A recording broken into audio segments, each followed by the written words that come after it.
La Oficina de Medios de Comunicación Social de la Diócesis de Ponce presenta El Pan de la Palabra. El pan de la vida, el pan de la vida. En esta nueva etapa del testimonio, en clave sinodal, con el lema Ustedes serán mis testigos, caminamos juntos en participación, comunión y misión. A nuestras almas, en profunda comunión, ven a nuestras almas, porque somos todos tuyos, Señor. Bienvenidos a el programa El Pan de la Palabra, en este 14º domingo del tiempo de misión, del tiempo ordinario, donde retomamos este camino después de haber celebrado la Pascua y las solemnidades del tiempo ordinario que celebramos las semanas anteriores. Continuamos en este camino con el compromiso de seguir sirviendo al Señor, y en este programa vamos a estar continuando con la lectura meditada de la palabra. Con ustedes está Marcos Manuel Márquez Pagán. En este programa no podemos contar con el obispo, que sigue, ¿verdad?, trabajando y les envía su bendición. Y por lo tanto vamos a continuar para meditar, profundizar en la palabra de Dios, que nos ayude y que nos anima a vivir con compromiso la vida cristiana. Vamos con las lecturas de la liturgia de este 14º domingo del tiempo ordinario. Vamos a leer la oración colecta y a partir de ahí vamos a seguir profundizando en las lecturas para que podamos nosotros recibir esa iluminación del Espíritu Santo, que podamos nosotros aplicarlo en nuestra vida cristiana. Dios nuestro, que por la humillación de tu Hijo levantaste a la humanidad caída, concédenos una santa alegría, para que, liberados de la servidumbre del pecado, alcancemos la felicidad que no tiene fin. Por nuestro Señor Jesucristo, tu Hijo, que vive y reina contigo en la unidad del Espíritu Santo y es Dios por los siglos de los siglos. Amén. En esta oración podemos ver cómo la liturgia nos invita a meditar de nuevo en un Dios que es comunidad, un Dios que es nuestro, y haciendo la referencia directamente al Señor Jesús, cuando habla de que por la humillación de tu Hijo levantaste a la humanidad caída. Podemos nosotros apreciar en gran parte que esta realidad de que Dios mismo se hace un ser humano pasa por unas necesidades, las necesidades humanas particulares, ¿verdad? Dios no se encarna ni se hace ser humano de manera como una idea o como un concepto general, sino en un ser humano específico para salvar y para redimir al ser humano específico, a cada uno en particular, y como lo hace a cada uno en particular, pues en comunidad. Por eso es que decimos Dios nuestro y reconocemos las humillaciones del Hijo, ¿verdad? La humildad que ha tenido para hacerse ser humano y estar con nosotros, y a partir de ahí levanta a la humanidad caída. Esto es un proceso, ¿no? Cuando hablamos de la cruz, cuando hablamos de la pasión del Señor, todo esto que meditábamos el Viernes Santo, estamos haciendo referencia a un proceso, porque no termina ahí. Eso quiere decir que nuestras debilidades, nuestras dolencias, nuestras enfermedades no terminan en una desesperación o en una muerte que no tiene remedio, sino que más bien son un proceso en el cual la muerte ahora tiene otro sentido desde Cristo, y es que a partir de ahí nosotros, dentro de este valle de lágrimas, como solemos decir, termina con la muerte, pero ahí también empieza nuestro encuentro con el Señor definitivo, por la redención, por la resurrección. Y nos dice: concédenos una santa alegría, para que, liberados de la servidumbre del pecado, alcancemos la felicidad que no tiene fin. Por eso, dentro de este proceso de la pasión, de las dificultades, de la cruz, le pedimos al Señor que nos conceda la santa alegría. ¿Por qué? Una alegría que viene de ¿qué? De haber sido liberados de la servidumbre del pecado. A veces pensamos que esta cuestión de la libertad es poder hacer lo que nos da la gana, hacer cualquier cosa, ¿no? Entonces resulta que cuando hablamos incluso en la misma expresión, hacer lo que nos da la gana, ¿Qué es eso de la gana, ¿no? De dónde sale eso de hacer lo que viene de los impulsos? Pues realmente por nuestra naturaleza caída, porque no somos perfectos, porque tenemos defectos, porque queremos buscar una vida más cómoda, a veces tendemos a cosas o a buscar algún tipo de placer o algún tipo de bienestar que no es el correcto. Entonces tú dices, lo que me da la gana. Pues a veces lo que te da la gana no es lo más conveniente, ni tampoco es lo más sano. Impulsarte o entregarte a estos impulsos solamente no es libertad, porque la libertad está en poder limitar esos impulsos, ordenarlos para el bien común, ¿verdad? Que de eso se trata la justicia, y cuando hablamos de justicia bíblicamente es de la santidad. Por lo tanto, limitar o llevar ordenadamente los impulsos o nuestras ideas o lo que nosotros queremos hacer siempre va a estar, al ser limitado por la gracia, pues lo haremos siempre para el bien nuestro y para el bien de los demás. Si no hay un ordenamiento de las cosas que a nosotros se nos ocurren, pues a veces lo que hacemos es herir al otro, lastimar a las demás personas, y por lo tanto estar a la servidumbre del pecado, ¿verdad? Y no estar liberados de alguna forma en Cristo para hacer el bien a los demás. Y como resumen, pues podemos nosotros ver que nos pone como ejemplo el Señor Jesús. Los ojos fijos en Jesús, Él es nuestro ejemplo. A Él es que debemos mirar para nosotros tener esta santa alegría de la que pedíamos en la oración, porque a pesar de las dificultades y de la cruz, que es la imagen que podemos tener nosotros, y vamos a estar meditando un poco en la carta de Pablo a los Gálatas, mirando el crucifijo, a ese Cristo crucificado, sabemos que no queda ahí, sino que esta es la muestra palpable, es lo más cercano a nosotros, el dolor, el sufrimiento, porque lo podemos sentir, porque lo padecemos cada día. Pero que ahí no termina, sino que siempre queda la esperanza de la resurrección, porque Cristo resucitó, y por eso, que esa pasión, por esa muerte, por esa resurrección, hemos sido liberados del pecado, y podemos entonces ordenar toda nuestra vida, todas nuestras ideas, todo lo que nos da la gana, podemos ordenarlo para que sea siempre para nuestro bien y para el bien de los demás. Por eso vamos a tomar en este orden el Salmo, que lo vamos a tomar del Salmo 65 y algunos versos del 20, en el que también exulta, no tan solo con esta oración litúrgica, sino de una manera histórica, que también vamos a ver algunos detalles. El salmista va a dar unos detalles, unos pequeños toques de lo que es un alma que se llena de la alegría del Señor y que espera siempre en la salvación del Señor. Aclama al Señor tierra entera. Aclama al Señor tierra entera, toquen en honor de su nombre, canten himnos a su gloria, digan a Dios, qué temibles son tus obras. Que se postre ante ti la tierra entera, que toquen en tu honor, que toquen para tu nombre. Vengan a ver las obras de Dios, sus temibles proezas en favor de los hombres. Transformó el mar en tierra firme, a pie atravesaron el río. Alegrémonos con Dios, que con su poder gobierna eternamente. Fieles de Dios, vengan a escuchar, les contaré lo que ha hecho conmigo. Bendito sea Dios, que no rechazó mi súplica, ni me retiró su favor. Este texto del Salmo, que decíamos del Salmo 65,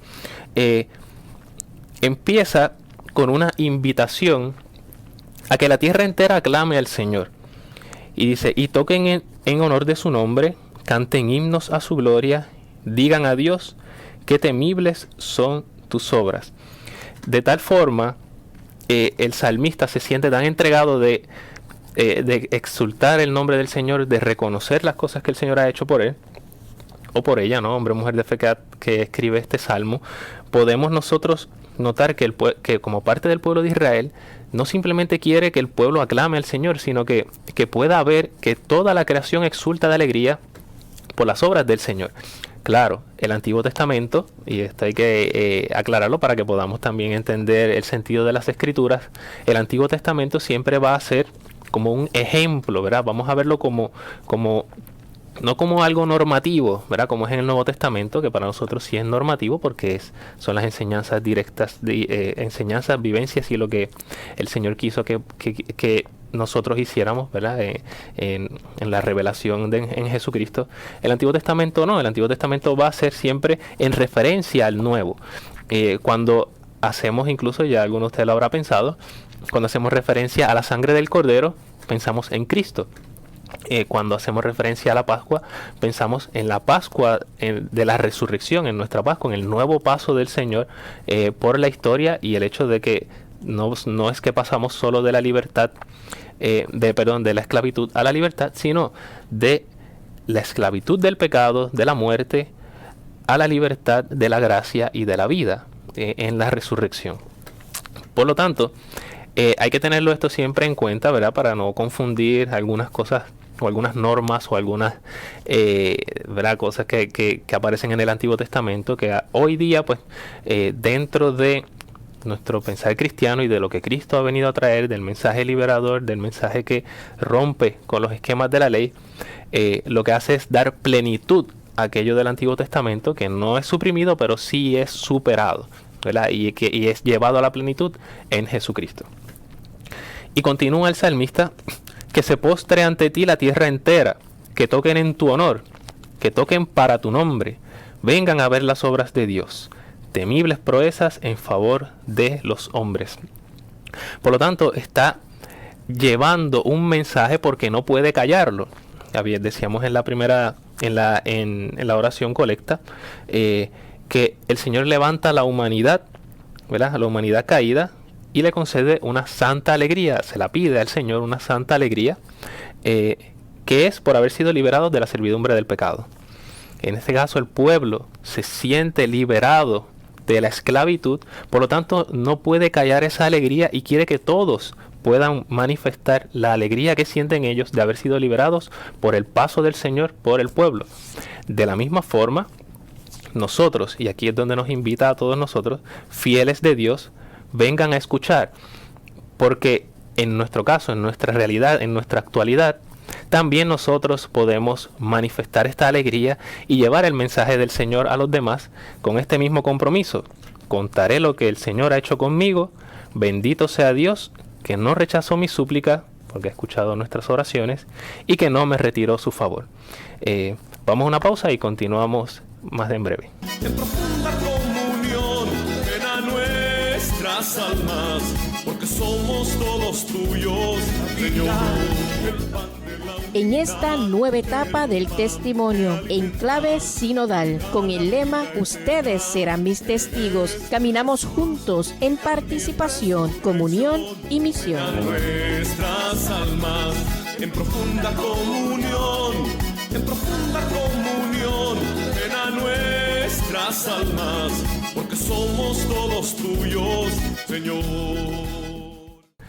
Continuamos con el pan de la palabra en este domingo 14 del tiempo ordinario, tiempo de misión, y es más, vamos más adelante a ver el Evangelio del Misionero de San Lucas, y ya comentábamos en la oración colecta cómo hacíamos esta conexión de la salvación que el Señor nos trae, ¿verdad? Por la humillación de Jesús, su pasión, muerte y resurrección.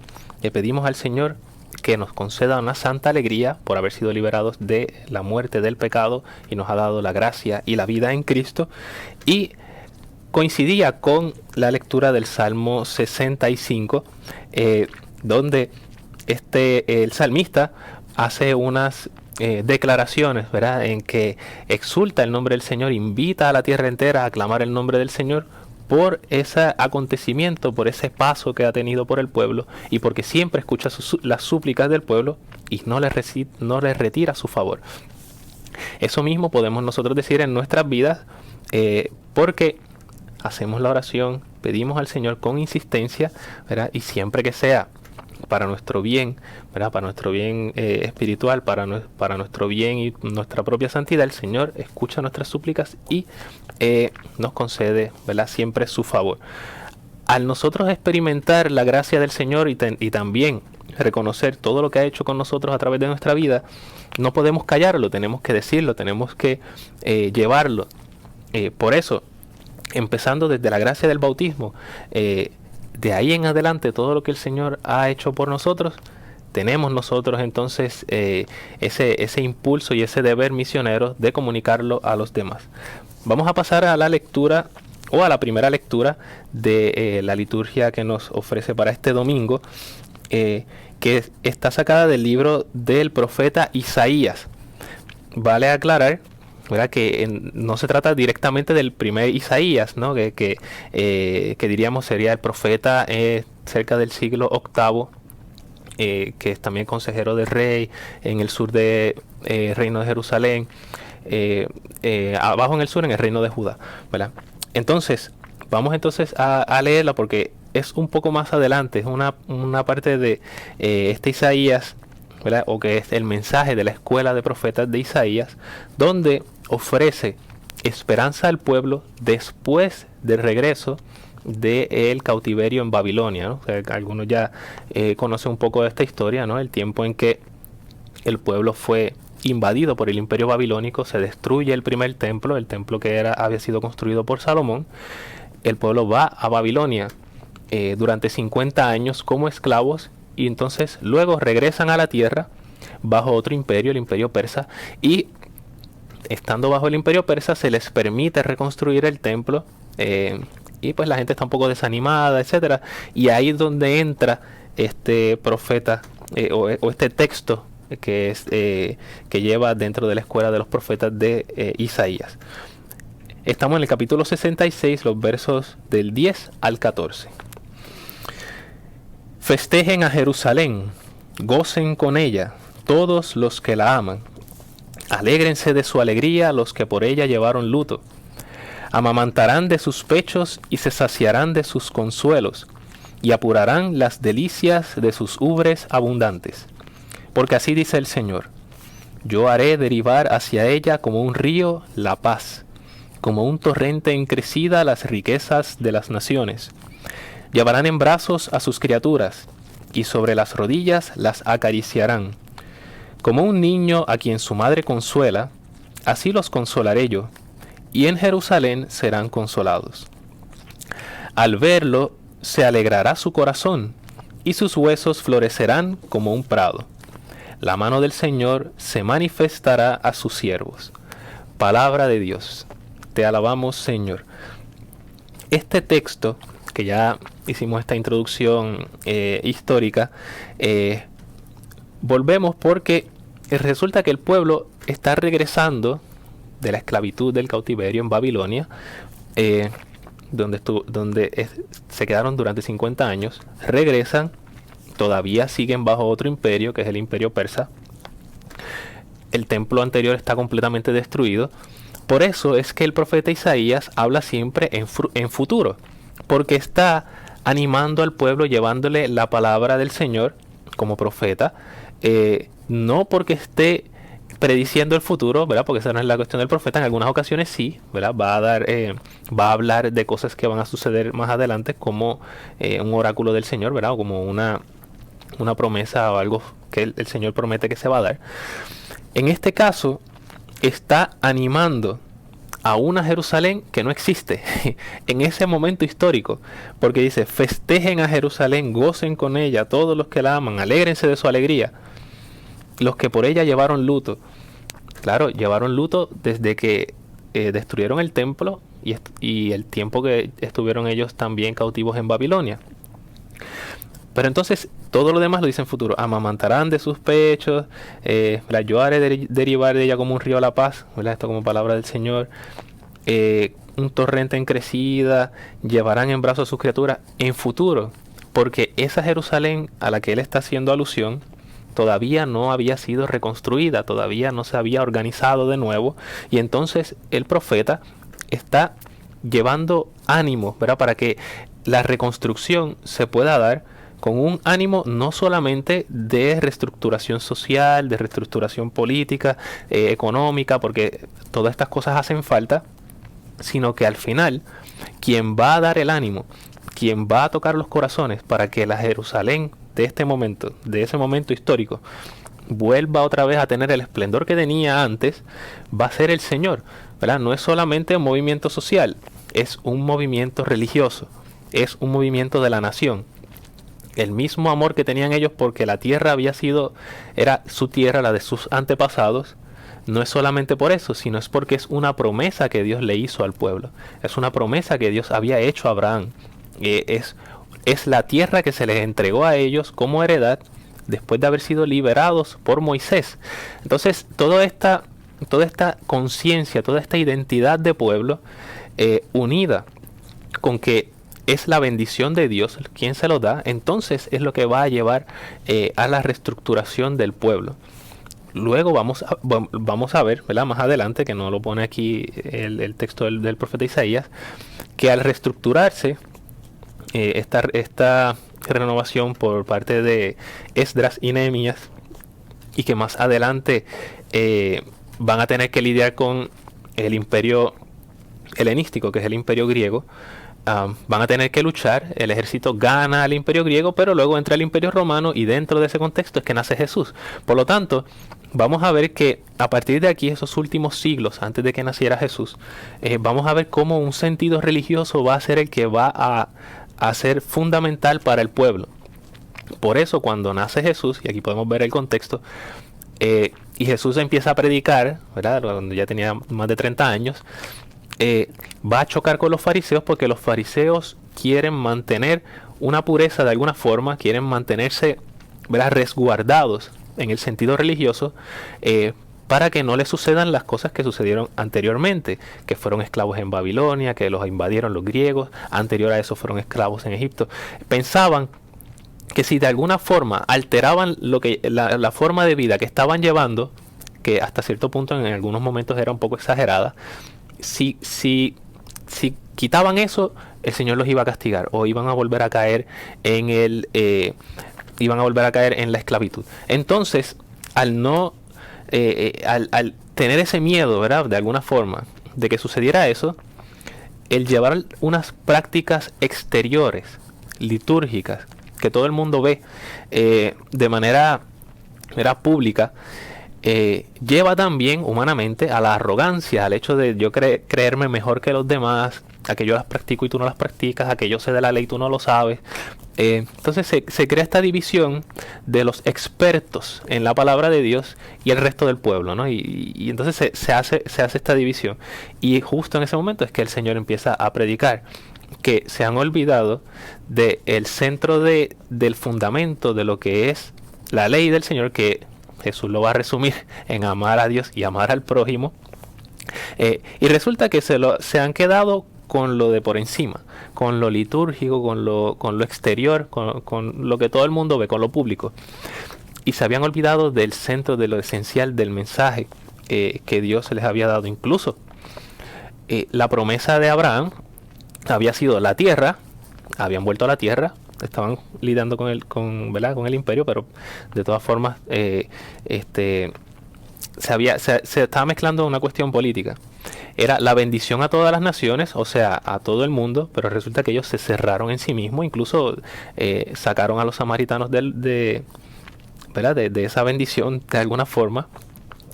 Y entonces la promesa que se le había dado a Abraham del hijo, ¿verdad?, que entonces eran los pueblos, y a partir de ahí una nación que sería como las estrellas del cielo, como las arenas de la playa, que desde Cristo podemos nosotros entonces reconocer que esa bendición somos nosotros los cristianos, el nuevo pueblo de Dios, que es la iglesia como hijos de Abraham, pero por la fe.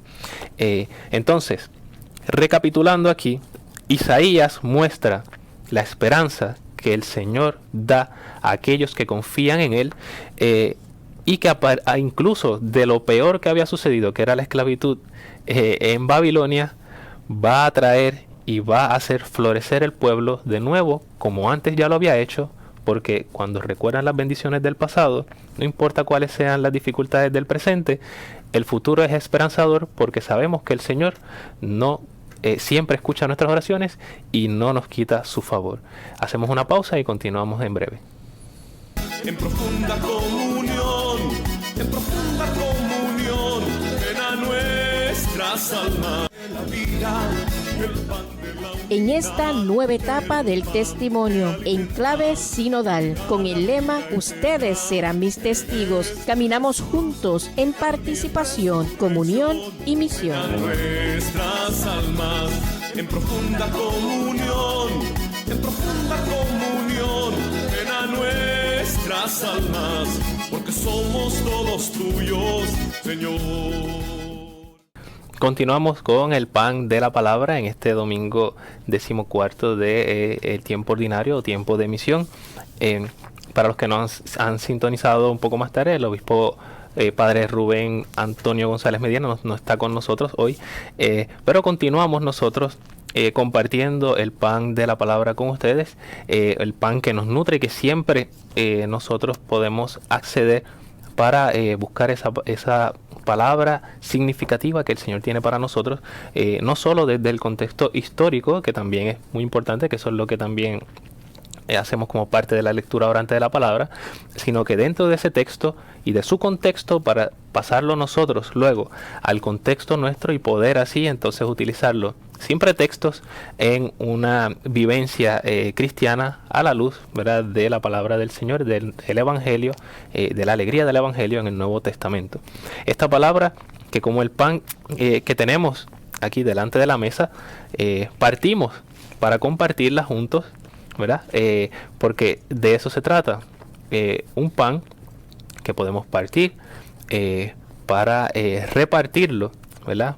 Porque ya hemos sabido y nos hacemos partícipes de una misma mesa, comemos de un mismo pan en la Eucaristía, que en este caso aquí no es Eucaristía, simplemente un compartir simbólico de lo que hacemos con los textos de la palabra, que ¿verdad?, vamos desmenuzando y la vamos compartiendo y nos vamos nutriendo con lo que tiene para alimentar nuestro espíritu. Vamos a tomar la lectura del Santo Evangelio según San Lucas en el capítulo 10, en los versos del 1 al 12, hacemos un brinquito y pasamos del 17 al 20. En aquel tiempo designó el Señor otros 72 y los mandó por delante, de dos en dos, a todos los pueblos y lugares a donde pensaba ir él. Y les decía: la mies es abundante y los obreros pocos. Rueguen pues al dueño de la mies que mande obreros a su mies.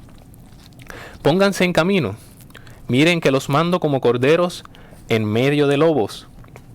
No lleven talega, ni alforja, ni sandalias, y no se detengan a saludar a nadie por el camino. Cuando entren en una casa, digan primero: paz a esta casa. Y si allí hay gente de paz, descansará sobre ellos su paz. Si no, volverá a ustedes. Quédense en la misma casa, coman y beban de lo que tengan, porque el obrero merece su salario. No anden cambiando de casa. Si entran en un pueblo y los reciben bien, coman lo que les pongan. Curen a los enfermos que haya y digan: está cerca de ustedes el reino de Dios. Cuando entren en un pueblo y no los reciban, salgan a la plaza y digan: hasta el polvo de su pueblo que se nos ha pegado a los pies, nos lo sacudimos sobre ustedes. De todos modos, sepan que está cerca el reino de Dios. Les digo que aquel día será más llevadero para Sodoma que para ese pueblo. Los 72 volvieron muy contentos y le dijeron: Señor, hasta los demonios se nos someten en tu nombre. Él les contestó: veía a Satanás caer del cielo como un rayo. Miren, les he dado potestad para pisotear serpientes y escorpiones, y todo el ejército del enemigo, y no les hará daño alguno. Sin embargo, no estén alegres porque se les someten los espíritus.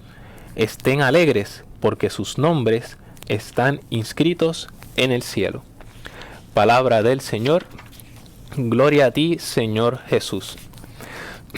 Esta lectura bastante extensa, ¿verdad?, para lo que estamos acostumbrados quizás en los textos litúrgicos que nos dan quizás una mirada más concisa para poder profundizar.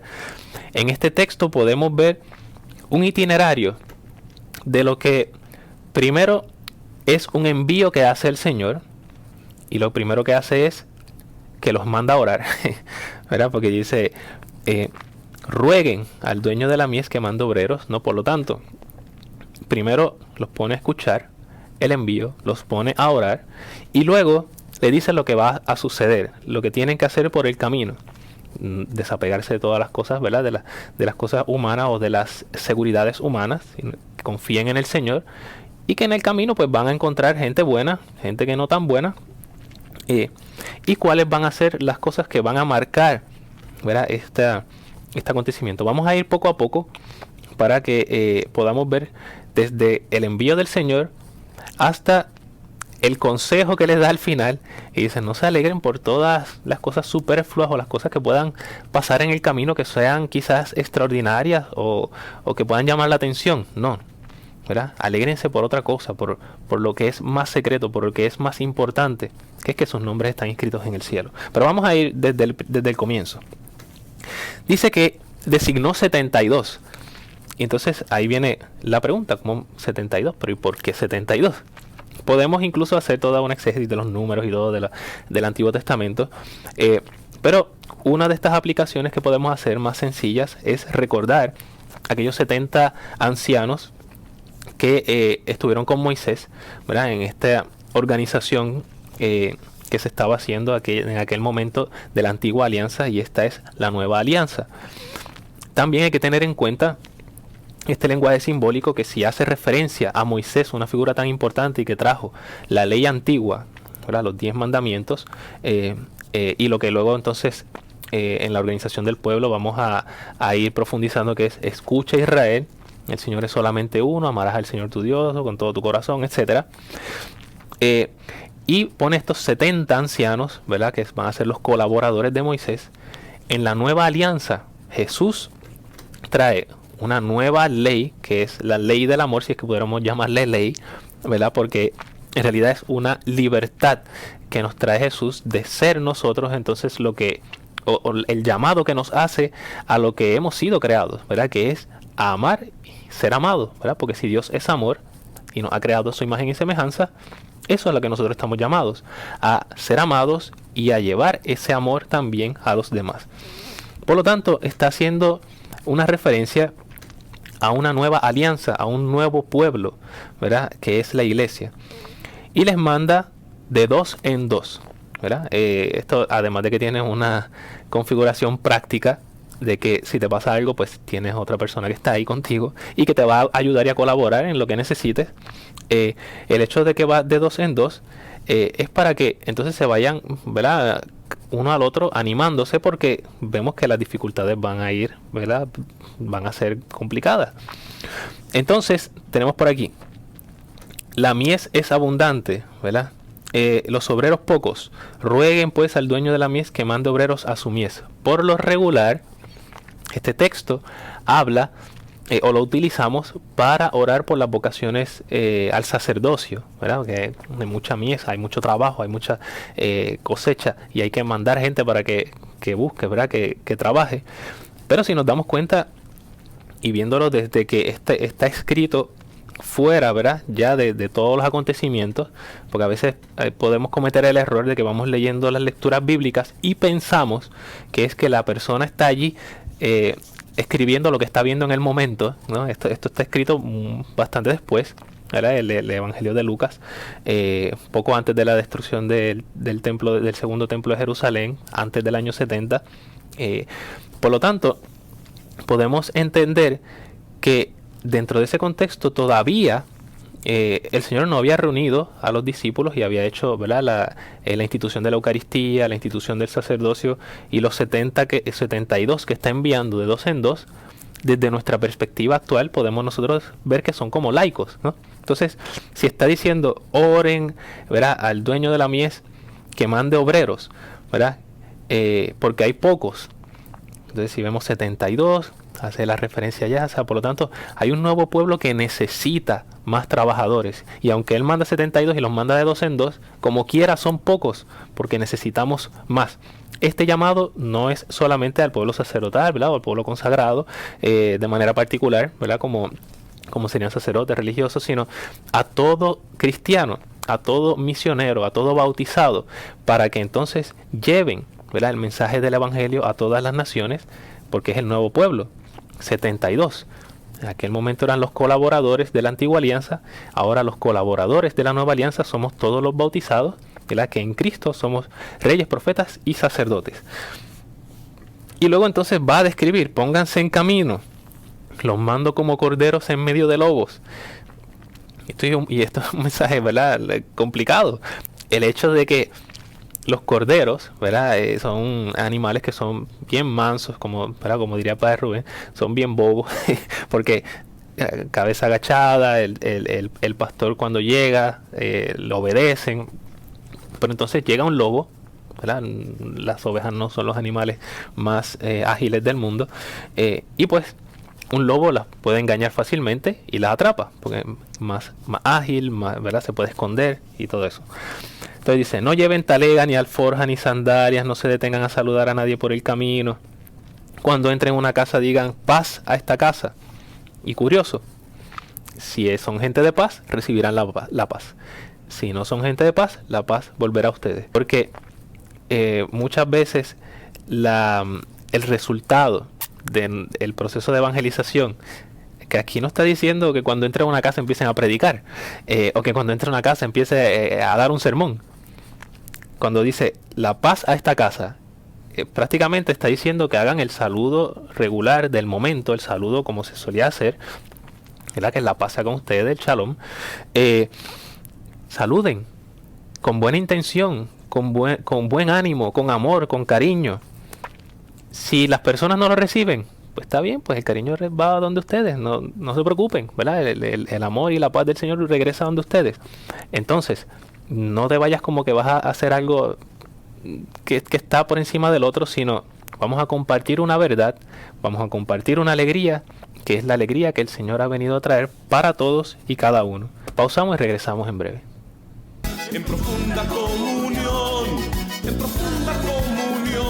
ven a nuestras almas, porque somos el pan de la vida, el pan de la unidad. En esta nueva etapa del testimonio, en clave sinodal, con el lema ustedes serán mis testigos, caminamos juntos en participación, comunión y misión. A nuestras almas, en profunda comunión, ven a nuestras almas, porque somos todos tuyos, Señor. Continuamos en este 14º domingo del tiempo ordinario, tiempo de misión, y precisamente leemos el Evangelio de San Lucas, el Evangelio misionero, como les suele gustar decir a nuestro obispo Padre Rubén. En el capítulo 10 estábamos haciendo una lectura orante de la palabra y vamos a empatar un poco con lo que comentábamos de la oración colecta y el salmo, donde el Señor va a hacer, ¿verdad?, una referencia de los 70 ancianos en aquel momento con Moisés, ahora 72 discípulos que va a enviar de dos en dos. Primero los pone a orar, ¿verdad?, para que rueguen por los obreros que hacen falta, que hacíamos, ¿verdad?, la explicación de que en este contexto no está hablando directamente de la petición de sacerdotes ministeriales, sino más bien de la predicación o de la responsabilidad que tenemos todos de difundir la alegría del Evangelio, aunque también podemos aplicarlo, ¿verdad?, en este sentido actualmente a pedir todas las vocaciones, ¿verdad?, porque necesitamos obreros en todos los ámbitos de la vida cristiana, ya sean sacerdotes, religiosos, monjas de clausura, misioneros, familias, personas célibes que se consagran, etcétera, ¿verdad? Las vocaciones son muchas, los carismas son muchos, ¿verdad? Y por lo tanto, el Señor otorga y toca los corazones de cada uno, siempre teniendo en cuenta que nos llama a todos a la santidad, que es a la unión en el amor con Él. Y les dice que se pongan en camino, ¿verdad?, en este texto del Evangelio de Lucas, les da unas normativas y nos quedábamos en ese saludo de paz, donde dice que vayan con buena intención y que no se acomoden, ¿verdad?, a lo que a ellos entiendan que es más cómodo para ellos o más que les favorece a ellos, sino lo que haya en la casa. Donde residan, pues quédense allí, no anden buscando a ver con quién están mejor, con quién no. No, lo que esté, lo que reciban, sean agradecidos. Dice, si entran en un pueblo y no los reciben, y los reciben bien, coman lo que les pongan, curen a los enfermos, el reino de Dios está cerca, y si en un pueblo no los reciben, hasta el polvo de los pies, ¿verdad? Se los sacuden. No por desprecio, ¿verdad? Recordemos que en este caso, aquí hay que también ponerlo en el contexto de que Él los manda a predicar y están cerca de Samaria. Y entonces enviar discípulos de un joven Galileo, ¿verdad?, del norte del Israel de ese momento, a Samaria no iba a ser bien visto. Por lo tanto, en algunos lugares los iban a recibir y en otros lugares no. Lo que está diciendo es, lleven paz, lleven amor, lleven el evangelio, ¿verdad?, la buena noticia de que el reino de Dios está cerca. Si no lo reciben, pues perfecto. Esa negación, o quizás ese odio, o quizás esa negación que han recibido de estas personas, pues se queda allí, ¿verdad? Ustedes no la reciben, ustedes llevaron paz, la paz no la recibieron, regresa a ustedes, y todo eso, esos deseos malos, o quizás esa negación que recibieron, pues no viene a donde nosotros, tranquilo, nosotros seguimos con amor recibiéndolos a todos. Ustedes se quedan ahí, ustedes no quieren recibirlo, pues eso allá ustedes. El reino de Dios está cerca, seguimos orando por ustedes y se acabó, ¿verdad? No es un desprecio, no es simplemente venir a decirles, ustedes no reciben, pues se van para el infierno y se van a condenar. No, ¿qué es lo que dice más adelante cuando dice que se sacudan el polvo? De todos modos, sepan que está cerca el reino de Dios, ¿verdad? Le están diciendo, ustedes nos rechazan, ustedes no nos quieren, ustedes no quieren recibir el mensaje del Señor. Pues de todos modos, nos sacudimos ese polvo, nosotros no, ¿verdad?, no queremos ser parte de ese odio o de ese rechazo. Les decimos, de todos modos, el reino de Dios está cerca. Cuando quieras, puedes acercarte, puedes venir acá. El hecho que tú no nos hayas recibido no significa que nosotros te vamos a dejar de recibir, ¿verdad? Por eso hay que tener en cuenta que lo que decíamos ahorita, ¿no?, ese paso del Señor, que siempre va a ser bien importante para el pueblo, y que da conciencia de pueblo, como veíamos en la reconstrucción de aquel templo en el tiempo de Isaías.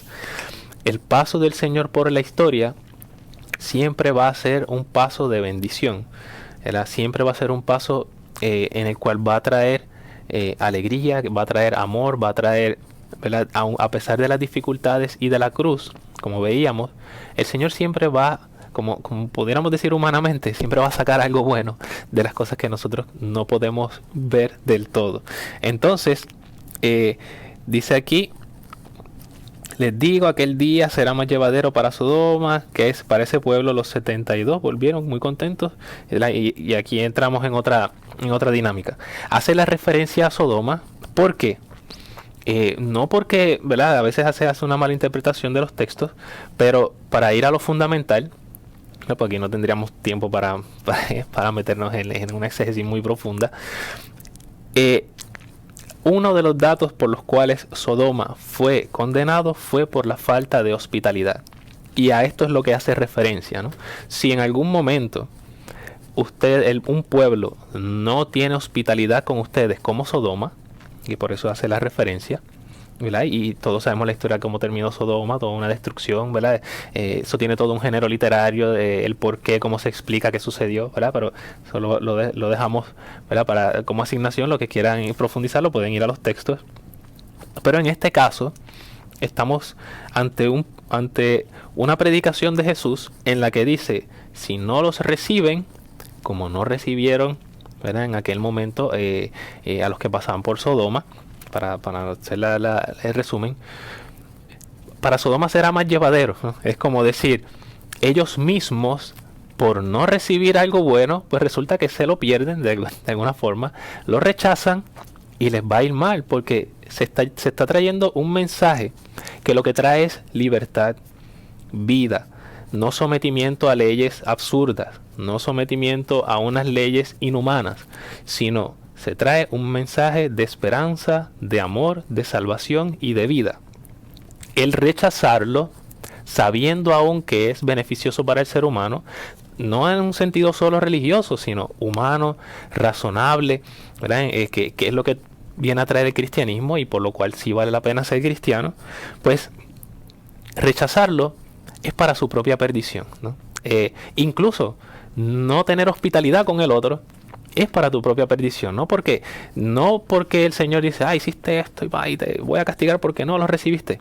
No, un momento, no estamos hablando de eso. Esto no es lo que pone aquí el texto.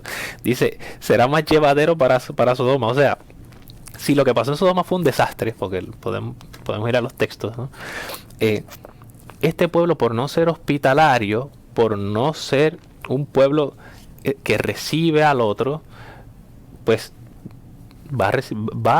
entre ellos mismos van a hacer su propia destrucción. Podemos nosotros incluso reconocer en este texto aquello de que también hace referencia, ¿verdad?, a lo que decíamos, la destrucción del segundo templo de Jerusalén, y que el mismo pueblo de Israel, al no recibir, ¿verdad?, entre los líderes religiosos, los mismos fariseos y los saduceos, no recibir la predicación del Señor, no recibir al Mesías, el segundo templo fue destruido por los romanos, ¿no? Podemos hacer, ¿verdad?, todas estas interpretaciones, pero eso, ¿verdad?, podemos después más adelante. Para hacerlo como aplicación, veamos esta parte que llama mucho la atención, donde los 72 regresan muy contentos y le dicen, Señor, hasta los demonios se nos someten en tu nombre. Y Jesús le contesta, veía a Satanás caer del cielo, bla, bla, bla. Y después al final le dice, estén alegres porque sus nombres están inscritos en el cielo. Pero dice, no estén alegres porque se les someten los espíritus. O sea, primero, no estén buscando señales extraordinarias para que otros vean lo que ustedes hacen, ¿verdad? No estén buscando el protagonismo, no estén buscándose a sí mismos, ¿verdad? Si pasaron cosas extraordinarias, como por ejemplo en este caso, que hasta los demonios se les someten, ¿no? Que podemos incluso nosotros poder hacer la referencia o la actualización en el que combatimos causas sociales justas y se logran, combatimos injusticia social, ¿verdad? Y se logra al menos algo de justicia, ¿verdad? Queremos rescatar, no sé, el medio ambiente, para, no sé, hacer protesta contra los corruptos, qué sé yo. Y todas estas cosas se van dando, ¿no? Y resulta que vamos haciendo un bien a la sociedad y podemos llevar comida a los pobres, y podemos darle trabajo a las personas que no lo consiguen, y así, ¿verdad?, ir mejorando situaciones sociales, siempre reconociendo que es el paso de Dios en la historia a través de estas obras que podemos hacer por la fe. Entonces, pero no nos alegremos de eso. Eso sí, ¿verdad? Obviamente sí, va a estar muy bien. Y el Señor, cuando habla aquí que si no les va a pasar nada, ¿verdad?, pisotear serpientes, escorpiones, ¿verdad?, podemos nosotros reconocer que es que el Señor nos va a proteger de todo mal, y aun pasando por alguna necesidad, el Señor está ahí porque su promesa es que no nos quita su favor, como decía el Salmo. Pero no se alegren de eso. ¿De qué se deben alegrar más bien? De que sus nombres están inscritos en el cielo, pero que el Señor nos acompaña, nos concede esa santa alegría, y al final tenemos la esperanza de unirnos en la felicidad eterna del cielo con Él. Se nos ha acabado el tiempo y pues hasta aquí llega este programa de El Pan de la Palabra. Continuaremos la próxima semana. Dios te bendiga.